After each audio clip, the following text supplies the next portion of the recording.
Boa noite a todos. Que as bênçãos de Jesus sejam com todos nós nesta noite. Uma alegria, meus irmãos, podermos estar aqui junto de vocês para tratarmos de assuntos tão prazerosos, não é? De assuntos que nos esclarecem, clareiam e nos ajudam a conduzir as nossas vidas de uma forma mais plena, de caminharmos mais facilmente rumo à proposta da criação, ou seja, caminharmos rumo à felicidade, porque essa é a proposta de Deus para o homem, não é? A felicidade. Deus nos criou para sermos felizes. Todas as suas leis, tudo que está estatuído no mundo, tudo que está à nossa volta, contribui para o aumento da nossa felicidade. Os desenganos, as dificuldades que encontramos pelo caminho, em sua grande maioria, são frutos ainda do nosso desconhecimento acerca das leis que nos regem, o desconhecimento da nossa verdadeira essência, o desconhecimento dos valores verdadeiros dessa essência que somos, ou seja, de nós espíritos, porque somos espíritos vestindo um corpo de carne. E a doutrina espírita, ela vem no momento certo, onde a humanidade já se encontrava preparada intelectualmente para receber alguns ensinamentos que na época do Cristo ele não podia dar. E ele nos disse que se permanecêssemos em suas palavras, ele nos enviaria um outro Consolador que ficaria conosco e estaria em nós, não é assim? E nós espíritas entendemos que o Consolador prometido por Jesus é a doutrina espírita. Então ela vem no tempo certo, onde a ciência, o desenvolvimento intelectual já possibilita que nós entendamos alguns temas, alguns assuntos, sem o misticismo, sem aquela ideia mística que muitas das vezes cercavam determinados temas, determinados assuntos no passado. Então a doutrina espírita, ela é muito atual. No livro dos Médiuns, no capítulo 1, Kardec trata, o nome do capítulo é A Espíritos. Então é a primeira questão que ele toca. E no segundo capítulo, ele vai falar do maravilhoso e do sobrenatural. Então ali, nesse capítulo 2, ele fala dos fenômenos espíritas. Dos espíritos e os fenômenos espirituais, o nosso contato com os espíritos. E ele faz questão de ressaltar, porque Kardec, ele utiliza um método de trabalho, onde ele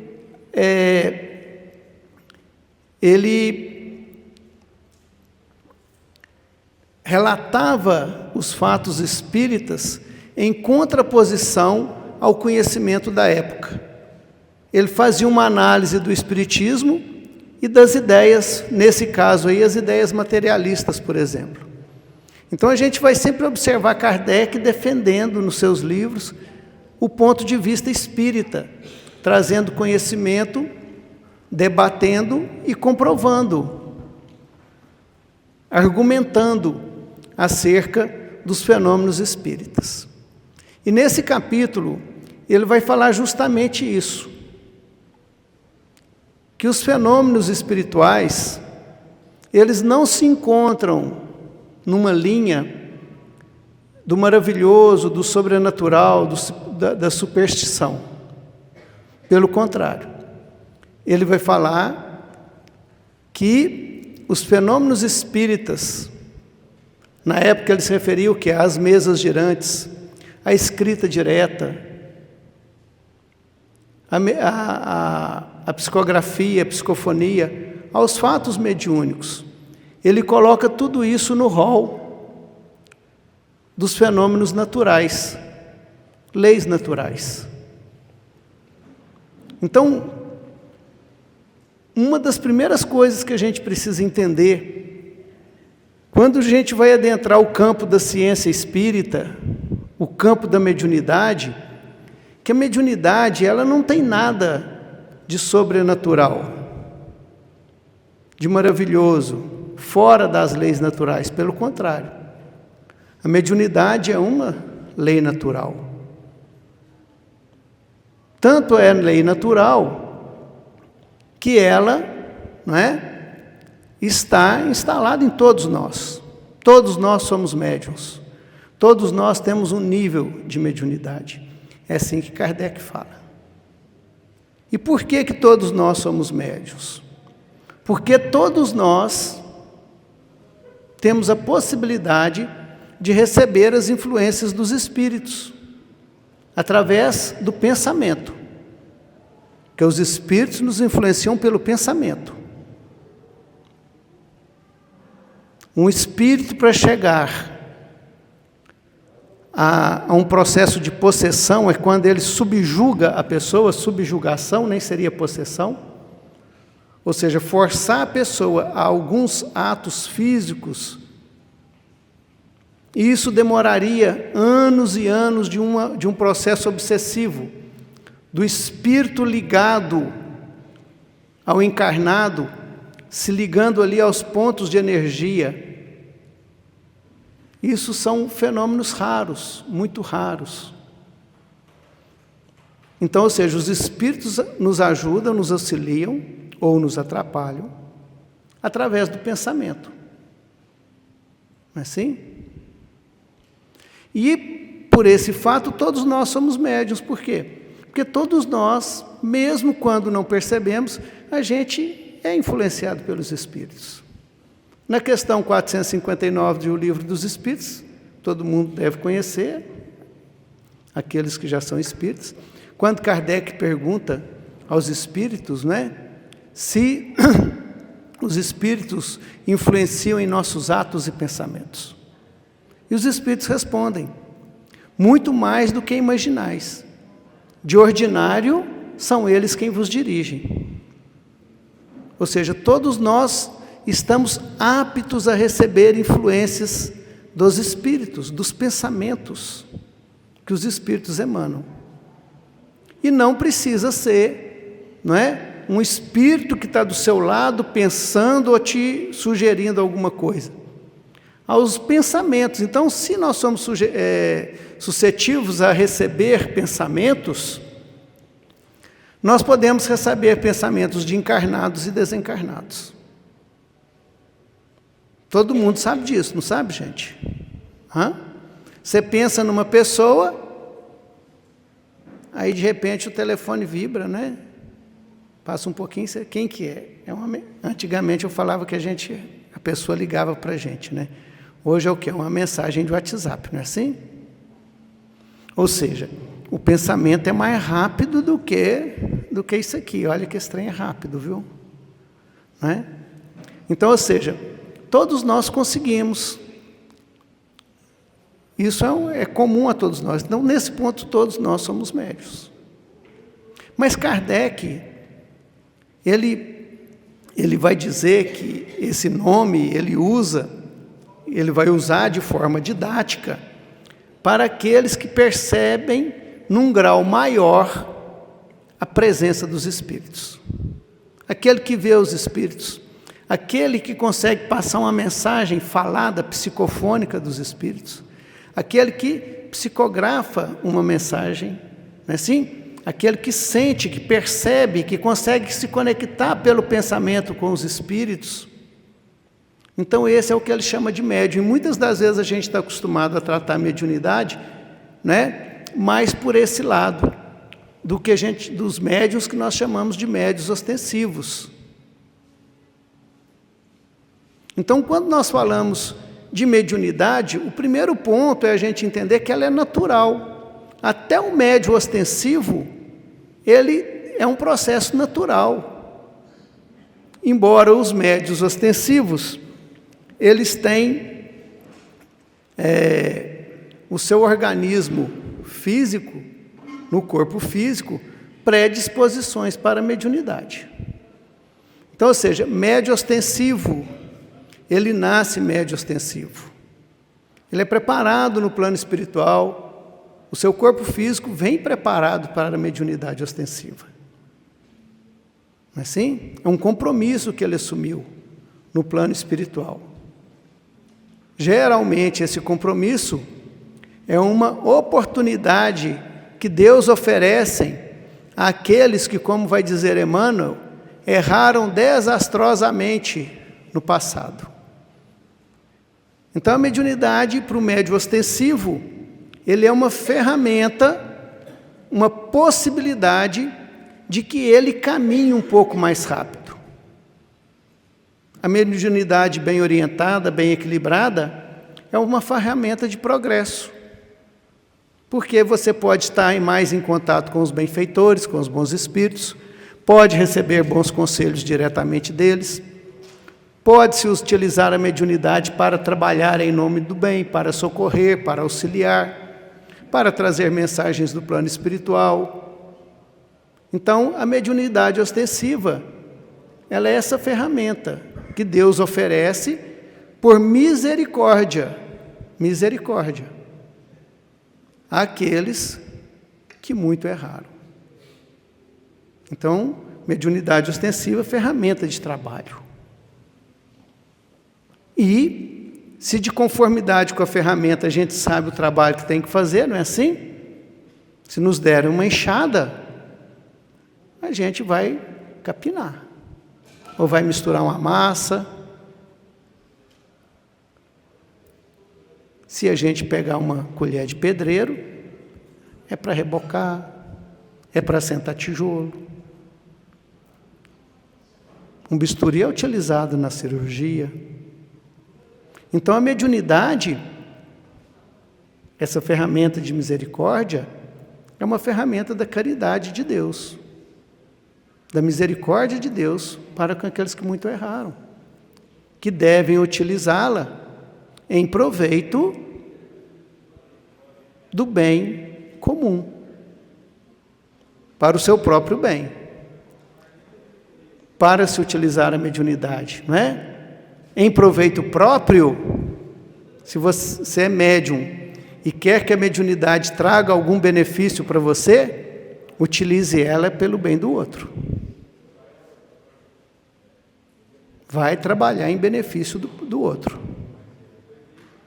E aí tem N possibilidades da gente trabalhar. N possibilidades. Você trabalha no passe, você trabalha no atendimento fraterno, você trabalha na reunião de desobsessão, você trabalha na assistência social, você faz palestras, você trabalha na evangelização, você trabalha em qualquer ponto. O médium ostensivo, aquele que é compenetrado das suas tarefas, ele se torna ferramenta útil em qualquer lugar onde ele está no trabalho da casa espírita, não é só lá na reunião mediúnica, não. Porque às vezes a gente acha que o médium ostensivo, às vezes o médium chega na casa e fala, falaram que eu tenho que trabalhar, e ele acha que tem que trabalhar na reunião mediúnica. Não, você tem que trabalhar no bem, você tem que botar essa mediunidade a favor do bem. Seja um instrumento útil na mão dos bons espíritos. Isso você faz no meio da rua, andando. E não precisa da passividade para os espíritos, manifestar um espírito por seu intermédio, para que você seja um médium atuando no bem. É uma inspiração, é uma pessoa que passa, um pedinte, uma criança que chora, uma pessoa que está ali numa situação difícil. Não é assim? É um colega de trabalho que tem dificuldade. Então, o médium ostensivo ele tem N possibilidades de trabalho. N possibilidades. Agora, precisa se preparar. Precisa se preparar.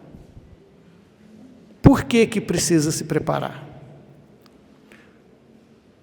Emmanuel não vem nos dizer, e nós entendemos e concordamos, que o médium ostensivo errou desastrosamente em outras vidas?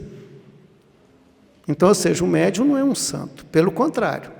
Muitas das vezes ele tem mais dificuldades morais, mais coisas a corrigir do que os demais. Certo? E ele tem um canal aberto para o mundo espiritual. Tem um canal que o liga mais diretamente ao mundo espiritual. Enquanto a mediunidade natural que todos nós trazemos é aquela anteninha UHF, VHF, não sei, nem sei se tem mais essas antenas hoje, mas que pega a Rede Globo, assim, SBT. O médium ostensivo tem uma Sky 600 canais, entendeu? Piscou, está pegando, piscou, está pegando. Então ele pega qualquer coisa. Ele vai pegar qualquer coisa. E a mediunidade, a gente não pode esquecer que mediunidade, de acima de tudo, é sintonia. É sintonia. Então o médium, para se equilibrar e para poder trabalhar no bem, ele tem que ter um esforço muito maior do que a pessoa que não é médium. Porque ele já traz dificuldades. Ele tem um canal aberto com o plano espiritual. A tendência dele afinizar com as dificuldades é muito grande, concorda? Então, ou seja, ele vai ter que se cuidar. Ele precisa se cuidar. Ele não deve fazer tudo que todo mundo faz. A não ser que esteja muito equilibrado, muito tranquilo. Mas principalmente no processo de educação, de equilíbrio da mediunidade, o médium precisa se resguardar. Precisa se compenetrar. Precisa se dedicar aos trabalhos, à sua intimidade, ao estudo, ao equilíbrio, cultivar a paciência, cultivar a fé, cultivar o interesse pelo estudo, pelo raciocínio, pela filosofia, pela ciência, porque ele precisa se educar. A Casa Espírita apoia, as reuniões de educação da mediunidade apoiam, o trabalho mediúnico treina, mas a responsabilidade é pessoal. O desenvolvimento, a educação da mediunidade é pessoal, é ferramenta pessoal. Vai da vontade de cada um. A vontade de cada um. Então, quando nós falamos dessa mediunidade com Jesus, para o médium ostensivo é a possibilidade maior de trabalho, em nome do bem na terra. E para todos nós, ostensivos ou não ostensivos, é a mesma ferramenta, é a mesma oportunidade. Porque qual o processo, o efeito do ato mediúnico? O médium, o que o médium faz? Ele recebe uma mensagem e passa. Ele é medianeiro entre dois mundos. Muitas das vezes passa sem saber, quando não está educado. Não é assim? Agora eu pergunto para vocês, quantas vezes que vocês estavam com algum problema, com alguma dificuldade, e vocês encontram uma pessoa normal, comum, não é médium, e aquela pessoa, você conversando com ela, ela não sabe do seu problema, não sabe o que está acontecendo, e no meio da conversa ali, ela fala alguma coisa que serve exatamente para aquilo que você está precisando. Já aconteceu com vocês, gente? Não acontece? Mas é engraçado, né? Uma pessoa senta do meu lado. Um dia uma amiga minha me falou uma coisa na Casa Espírita, eu estava sentado lá pensando, sabe? Pensando e tentando resolver uma questão, sentou uma amiga do meu lado. Começou a conversar, e ela não é média ostensiva, a gente chama casca grossa, né? Ou seja, não sente nada. Não sente nada. E ela era uma médium de sustentação na reunião mediúnica. Conversando, eu não sei que assunto que surgiu, ela me deu a resposta na ponta da língua daquilo que eu estava pensando, daquilo que eu estava precisando. Olha os amigos espirituais. Talvez eu estava tão preocupado, tão focado, que eu não conseguia perceber. Uma pessoa senta do seu lado, os amigos espirituais vêm e intuem. Não é assim? Então, ou seja, todos nós, de uma forma ou de outra, somos instrumentos e ferramentas nas mãos dos benfeitores.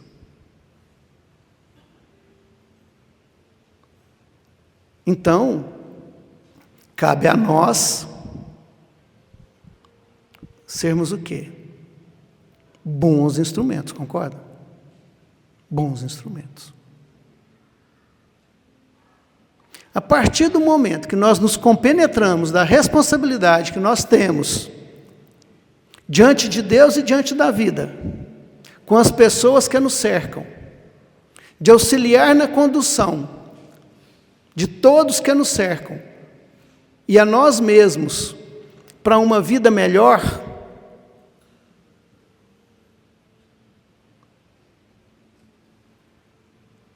não se torna obviamente necessário que eu trabalhe para o meu aprimoramento, para que a cada dia mais eu me torne uma ferramenta melhor? É ou não é, meus irmãos? Se eu já sei que eu sou uma ferramenta que Deus se utiliza dela para auxiliar no progresso geral, no avanço da humanidade, porque é assim que a humanidade avança, com cada um de nós. Cada milímetro que nós avançamos, a humanidade avança. Cada aprimoramentozinho que eu faço, que o outro faz,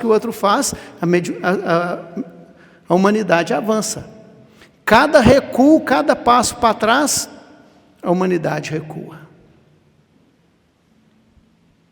Então, se nós sabemos disso, se eu sei que eu sou um médium, ostensivo ou não, que eu tenho a possibilidade da influência espiritual, da ajuda dos benfeitores, dos amigos espirituais, se torna dever e obrigação. Concordam? De que eu me aprimore, para que a cada dia mais eu seja o quê? Uma ferramenta melhor, um instrumento melhor. Porque o que nós mais precisamos no momento em que nós vivemos, meus irmãos? Nessa região abençoada por Deus, talvez um dos melhores lugares do mundo para se morar, é onde nós moramos. Aqui é um dos melhores lugares do mundo, viu, gente? Não se enganem. Não precisa comparar com a Europa, com os Estados Unidos. Ninguém tem tutu de feijão, só nós. Entenderam? Começa por uma coisa simples. Uma das comidas mais maravilhosas do mundo. Uma natureza exuberante, um clima ameno. Entendem? Um povo caloroso. A vida passa até devagar, mesmo com essa correria, né, do mundo moderno.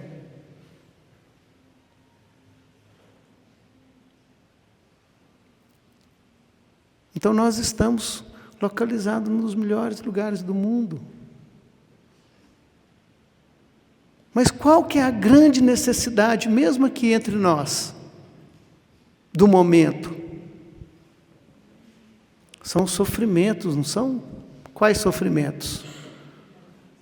Mentais, não é? É a depressão, é a ansiedade, é o medo, é o abandono, é a solidão. É ou não é? Não é assim? E assola a todos, indistintamente. Não escolhe cor, não escolhe raça, não escolhe credo, não escolhe classe social, não escolhe sexo. Assola a todos indistintamente.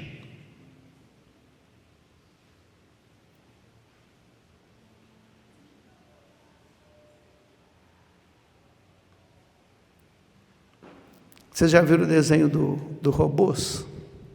Quem já assistiu? A animação Robôs. Assistiram? Assistam depois. O robô lá, chefe lá, né, o grandão, que é o espelho do outro. O lema dele era o seguinte: viu uma necessidade, atenda. Olha que legal. Você viu uma necessidade, atenda. Eu gosto muito disso. Viu uma necessidade, atenda. Qual a necessidade maior que nós estamos tendo? As necessidades morais, de equilíbrio. Outro dia eu conversava com uma amiga, uma companheira de trabalho da Casa Espírita, uma médium fantástica. E ela falava comigo assim: eu não entendo como que as pessoas normalizam uma jovem senhora de 40 anos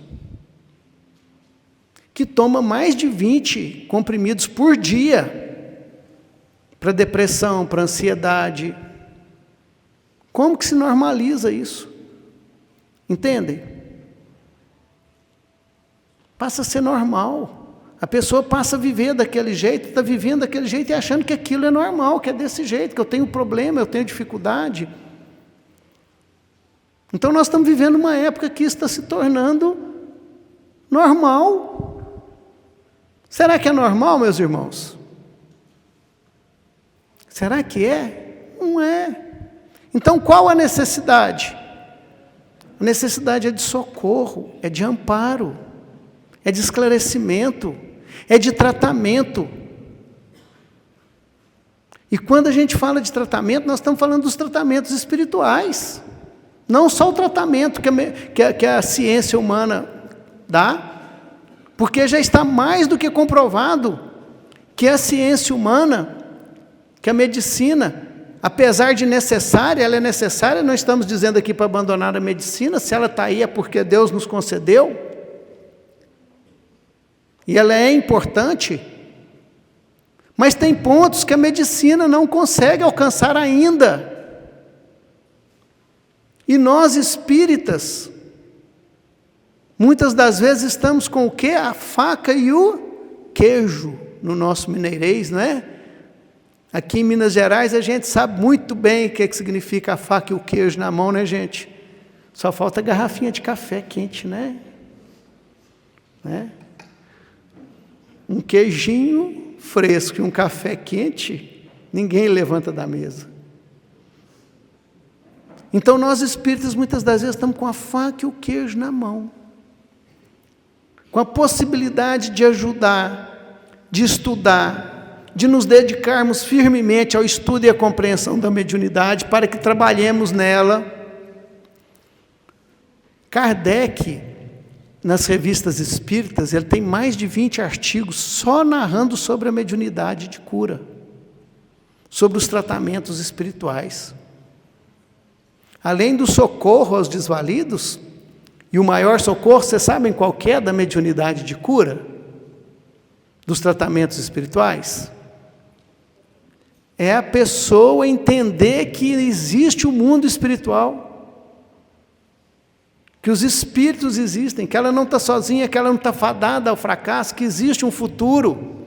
É a crença na imortalidade. Porque a crença na imortalidade, o entendimento da mortalidade da alma, ela nos leva a um outro patamar de existência, a uma outra compreensão da existência. Não tem mais berço, não tem mais túmulo. Sou um espírito imortal, que já vivi e que ainda viverei. Isso muda completamente o prisma, o ponto de vista do indivíduo. Aqueles que já estão aqui há mais tempo, é assim ou não é? A gente já não tem tanta pressa, para tudo tem remédio, tudo que nos acontece tem um objetivo, e esse objetivo é bom e justo, porque Deus é infinitamente justo e bom. Não é assim? Então, a maior necessidade nossa hoje é o quê? é da fraternidade, é do amor, é do amparo. Ou não é? Porque a gente está tudo bem gordinho, né? Então, falta de comida não é.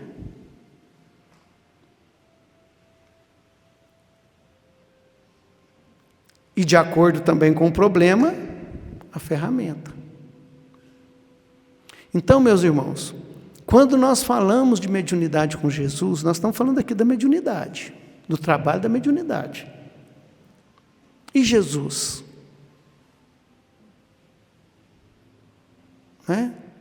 Um dia perguntei numa palestra para a mocidade espírita lá em Arcos, estava começando o EMERG, eu fui começar a palestra, falei assim, pessoal, era jovem, né?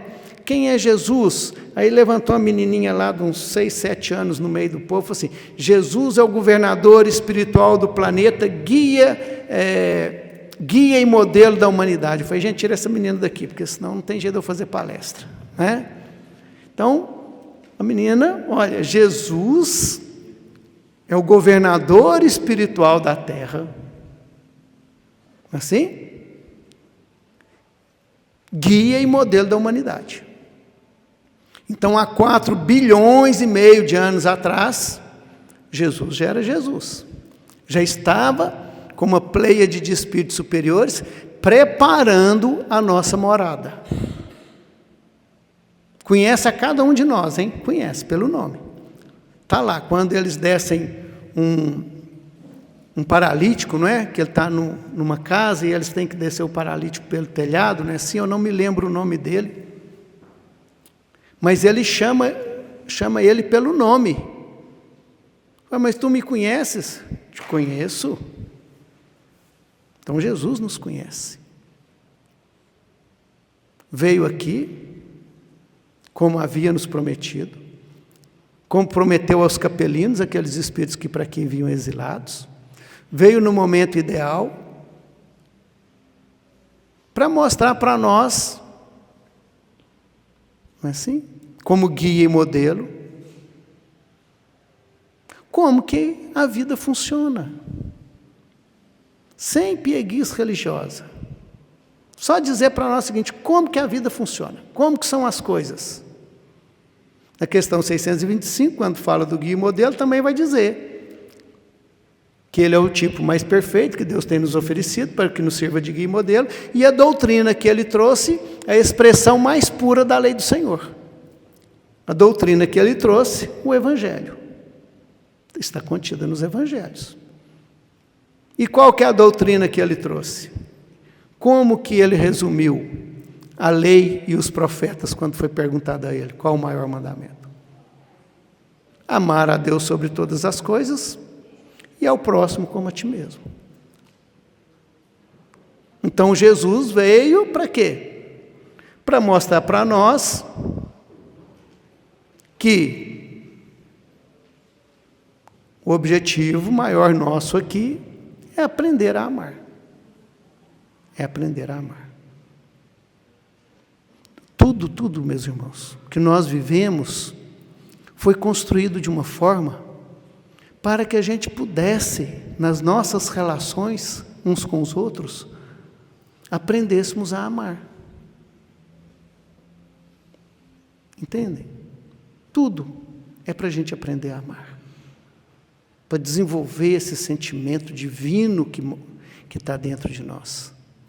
E a gente vai vivendo experiências. A gente vai trocando de roupa, ou seja, de corpos, assumindo novas posições, novas personalidades. E em cada personalidade, em cada vida, em cada encarnação, nós vamos construindo um pouco da nossa individualidade, daquilo que nós somos na essência. E assim nós vamos caminhando. Assim nós vamos nos desenvolvendo de forma natural, através das leis divinas, que tudo coordenam. Assim nós vamos caminhando. Mas Jesus veio e falou, olha, lei de amor. E nesses 2000 anos, né? Jesus fala para nós do fardo leve.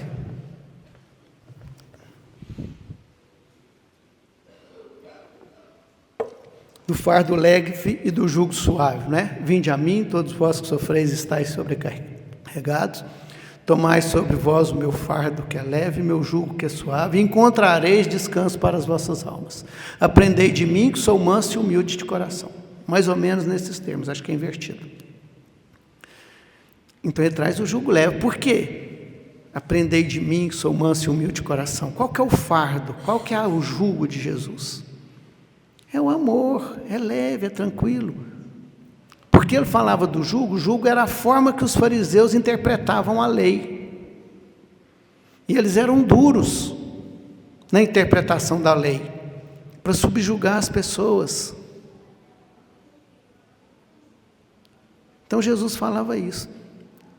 E nós, nesses 2000 anos, nós demos conta de transformar a ideia do cristianismo num peso maior do que o jugo dos judeus.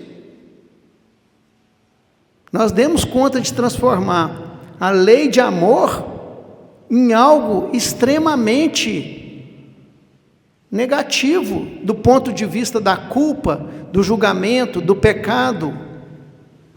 Então, nós pegamos toda a ideia cristã para destacar o quê? A dor, o pecado, é ou não é? Assim, nós utilizamos a ideia cristã para poder controlar as massas, controlar as pessoas, implementar as nossas vontades, os nossos desejos. Até hoje, as ideias religiosas, muitas das vezes, utilizam a religião como uma ferramenta de controle das massas. Mas hoje, através do Espiritismo, nós sabemos que Jesus não é isso. Deus não é dessa forma. A vida não é assim. Olhem para vocês verem que maravilha, meus irmãos. Nós, depois de 150, 160 anos de lançamento do Livro dos Espíritos, nós estamos tendo acesso a esse conhecimento maravilhoso, extremamente libertador, consolador, que vem falar para nós da grandeza da vida, da grandeza do amor, da grandeza do perdão, da grandeza da caridade, da abnegação, da misericórdia, da paciência. Não é? Nós espíritas estamos aprendendo isso. O tanto que é bom ser bom, não é? O tanto que é bom ser bom. O tanto que faz bem o perdão, a conduta reta. Nós estamos aprendendo isso, estamos entendendo isso. Eu acho uma maravilha, vocês não acham, não? Eu acho bom demais. Cada dia a gente descobre uma coisa nova, um trem novo, não é? Cada dia a gente descobre um trem novo, nossa. Às vezes nós já lemos o livro do Evangelho segundo o Espiritismo 10 vezes, mas você vai lá, pega e fala, gente, mas não tinha visto isso aqui. É porque você não tinha prestado atenção, a mente estava... Mas não é todo dia a gente descobre uma coisa nova, uma ferramenta nova, uma forma nova. E tudo que a gente descobre de novo, devagarzinho a gente vai implementando. E quanto mais a gente implementa, melhor a gente vive. Mais a gente se aproxima da felicidade que Deus quer para nós. Então, juntando as peças, nós, espíritos imortais encarnados em um corpo de carne, experimentando, aprendendo enquanto aqui caminhamos, temos a possibilidade da comunicação com aqueles que ficaram do lado de lá, se encarregaram de nos ajudar enquanto nós estivéssemos aqui. Não é maravilhoso você pensar nisso? A gente tem alguém do lado de lá que é mais meu amigo do que qualquer amigo que eu tenho aqui encarnado, que me conhece mais do que os outros e me ama mais do que todo mundo, e me ajuda. Isso não é consolador? E a gente não cria hábitos, né, de ligação com eles. Já viram quando a gente para orar, Senhor Deus, lá longe, não é? Não é assim? A gente fala de Deus, parece que Deus está longe, não é? Imagina, não. Mas Deus está aqui, não é? Senhor Deus aqui comigo, ó, juntinho, apertadinho aqui. Assim também Jesus, os benfeitores, essa presença, porque é uma presença mental. A gente se comunica pelo fluido cósmico universal. Deus está presente dentro de nós. Então, olha, espíritos imortais com a capacidade dessa conexão com aqueles que estão livres da matéria, caminham à nossa frente, conhecem os caminhos que podem nos ajudar. As necessidades humanas batendo às nossas portas, inclusive as nossas próprias necessidades, que também são essas, porque quando nós falamos das necessidades do momento, não estamos falando de outros, estamos falando de nós, porque nós compomos a sociedade, dos nossos medos, das nossas depressões, dos nossos estresses, das nossas impaciências, das nossas dificuldades, das nossas dúvidas.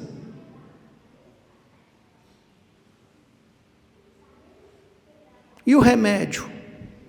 É o amor, é a fraternidade, é a caridade, é a paciência. Então, olha, a mediunidade com Jesus é nós nos conscientizarmos dessa ferramenta maravilhosa que Deus colocou em cada um de nós, nos conscientizarmos da necessidade do nosso aprimoramento e da nossa melhoria, sem auto-obsessão, porque começa com o amor próprio, com auto-perdão, para que vivamos melhor, meus irmãos. E se nós vivemos melhor, se nós estamos melhor, nós sintonizamos melhor e nos tornamos uma ferramenta melhor. Se cada um de nós fizer isso, se todo o mundo inteiro agora, 8 bilhões de pessoas, se predispusessem a ser um pouquinho melhor a cada dia, mais paciente, mais tranquilo, mais amoroso, mais caridoso, quanto tempo a gente levaria para mudar o mundo? É simples, não é? A transformação do mundo é uma coisa muito simples. Um dia eu falei, gente, mas é só isso. É só nós aprendermos a amar. É só a gente exercer o amor, que muitas das vezes já está dentro de nós. Já está guardado dentro de nós, já está aqui. Meu tempo acabou, né? Até que horas? Ah, passou para 1 hora agora?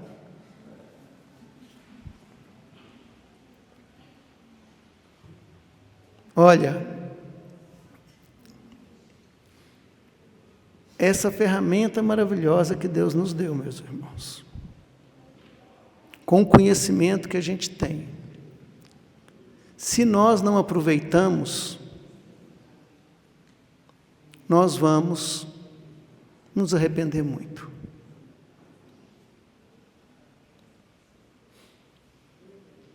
Sabe? Do tempo perdido. Do tempo perdido. O nosso tempo aqui é curto. 100 anos é um piscar de olhos. Entendem? Então é importante que a gente utilize todos os momentos que nós temos ao nosso alcance para a aplicação dessa ferramenta, que é treino, entendem?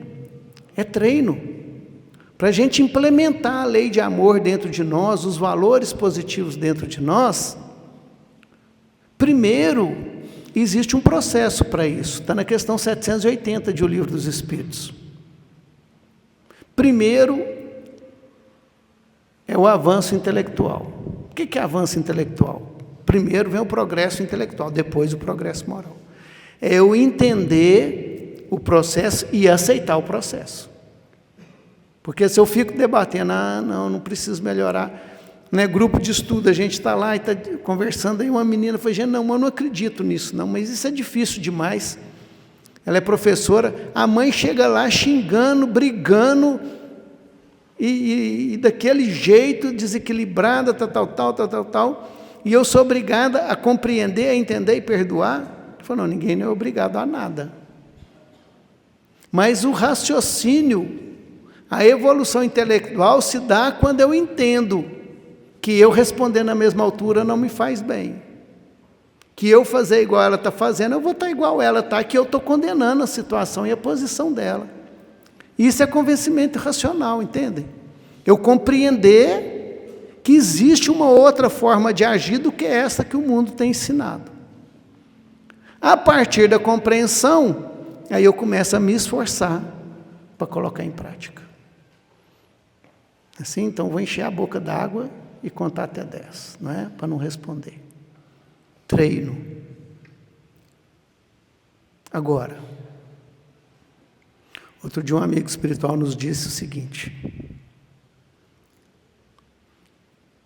que nós, muitas das vezes, estamos muito mais preparados para amar, para perdoar, do que nós nos dizemos.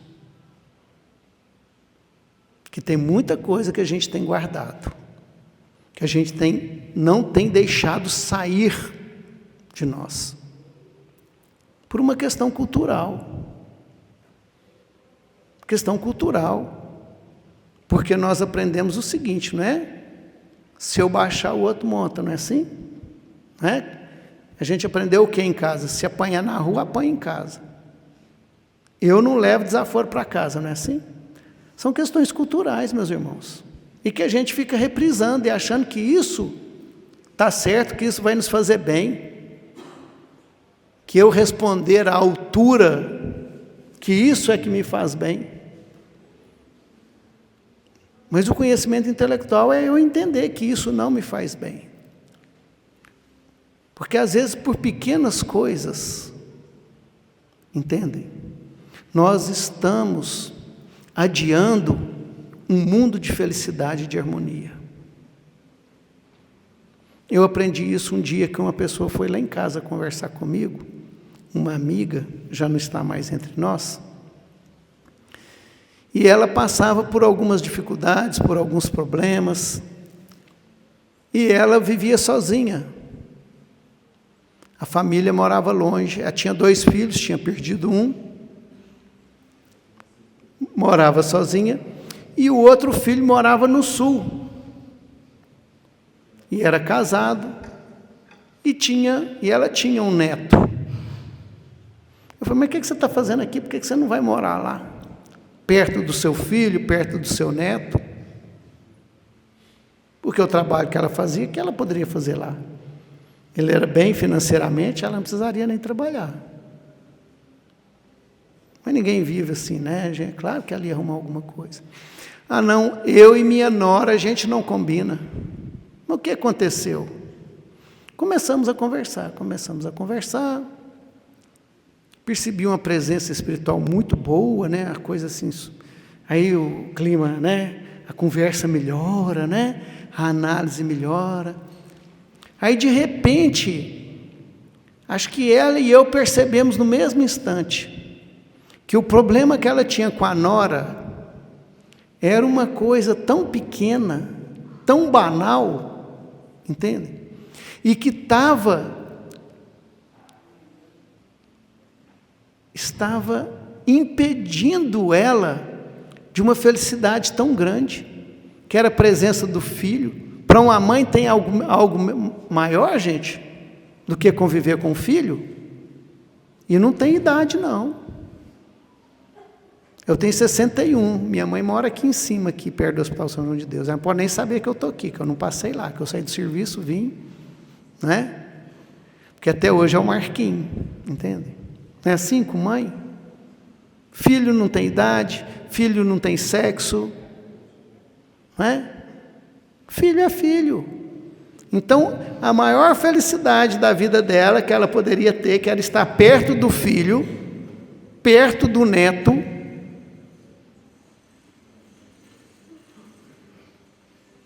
estava sendo impedido por causa de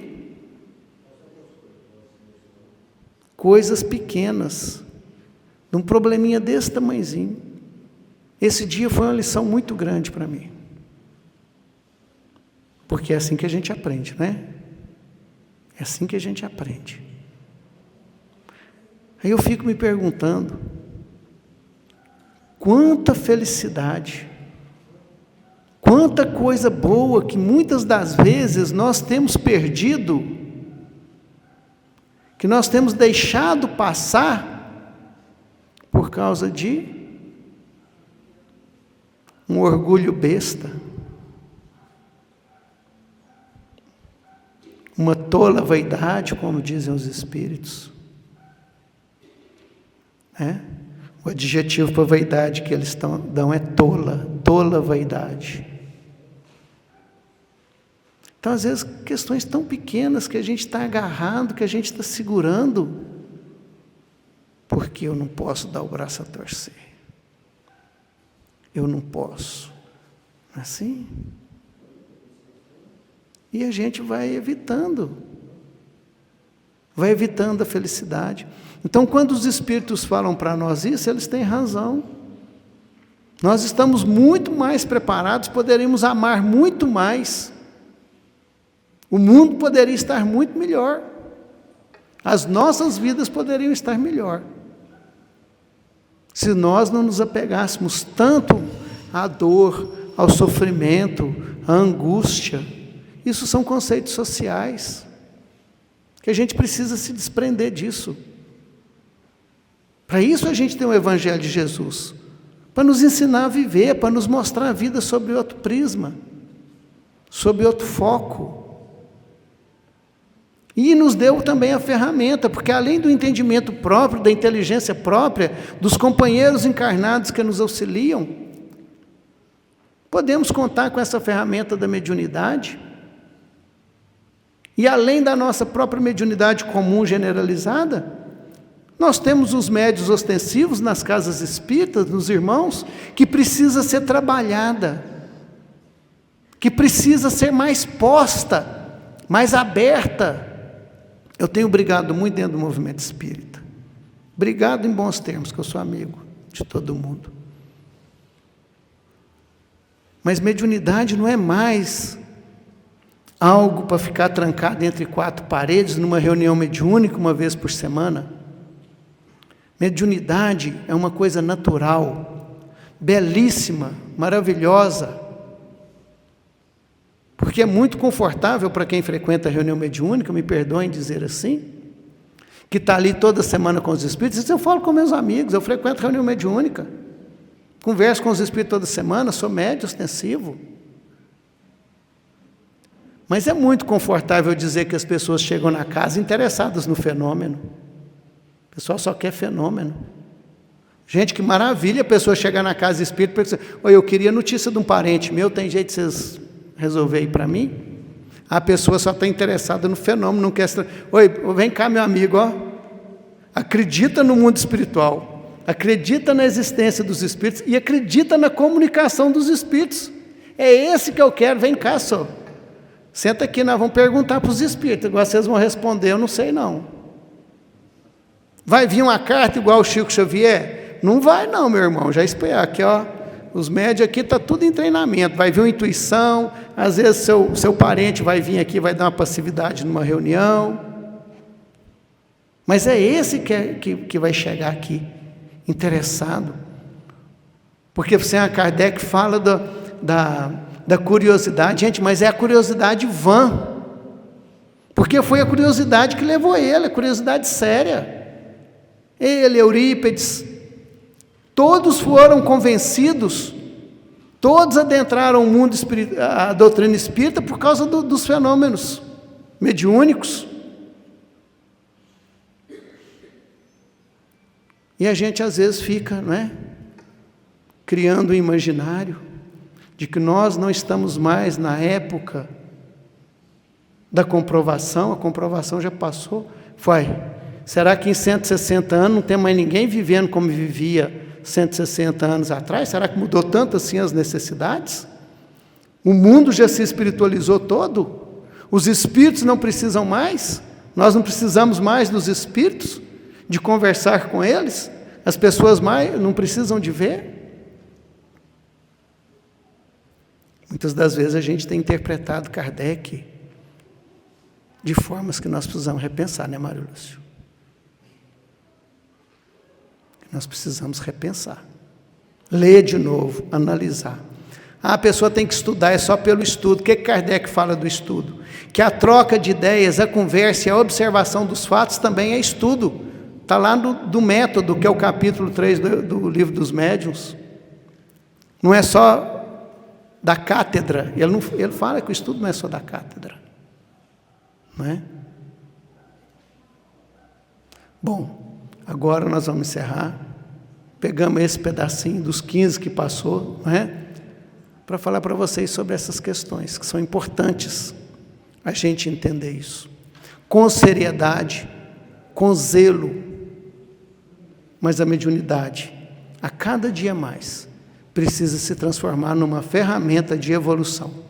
Seja aquela íntima que nós trazemos, seja aquela dos médiuns ostensivos, que tem que ser postas a trabalho de todos. Muito obrigado a todos, que Jesus nos abençoe.